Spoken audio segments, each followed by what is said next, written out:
Jeshi la Polisi mkoa wa Songwe linatoa taarifa kwa umma kwamba mnamo tarehe 30 mwezi Disemba mwaka huu majira alfajiri saa 9:30 asubuhi liliripotiwa tukio la mauaji ya mwananchi kwa jina William Mwampashi mwenye umri wa miaka 45, mlinzi ambaye alishambuliwa na watu wanaodhaniwa kuwa ni majambazi kwa kutumia kitu chenye ncha kali. Marehemu alikuwa ni mlinzi wa duka la simu na huduma za kifedha linalomilikiwa na ndugu Gabriel Nsemu lililopo katika eneo la stendi kuu ya mabasi Vwawa, wilaya ya Mbozi, kata ya Ichenjeza na wilaya yetu kama nilivyotaja mkoani hapa Songwe.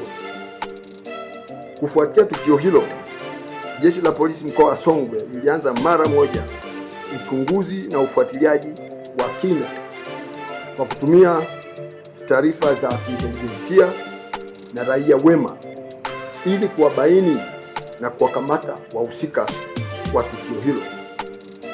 Katika hatua ya ufuatiliaji, askari waliwafuatilia watuhumiwa hadi eneo la Ilembo katika wilaya yetu ya Mbozi kwa mjini, ambapo walikuta katika nyumba moja wakiwa ndani.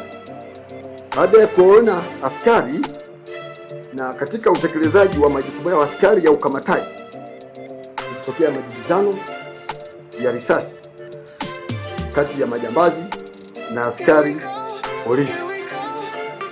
Na katika tukio hilo, askari kwa umahiri walifanikiwa kuwajeruhi majambazi 4 ambao wengine wamefahamika kwa jina moja na mmoja tumeyapata majina yote mawili, ambao walifariki wakati wanapatiwa matibabu katika hospitali ya wilaya ya Mbozi, ambao majina yao ni kama ifuatavyo.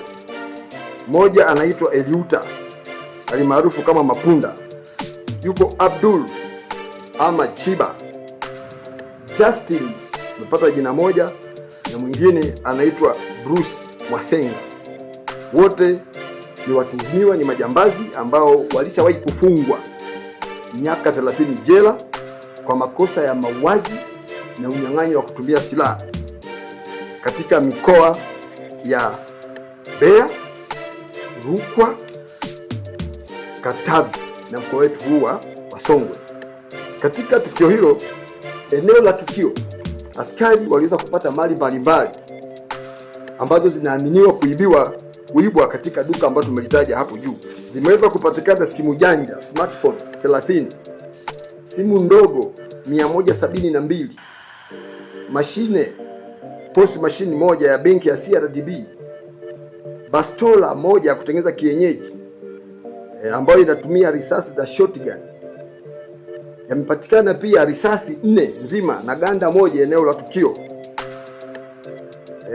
Lakini pia imepatikana mitalimbo ya uvunjaji 1, bisibisi 4, nondo za kuvunjia milango na makufuli 2.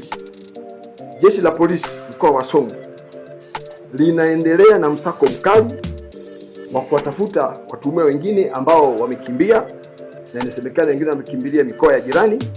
Kwa kushirikiana na mikoa yetu ya jirani, tunaendelea na kufuatilia hao watuhumiwa ili waweze kukamatwa na hatua stahiki za kisheria ziweze kuchukuliwa dhidi yao.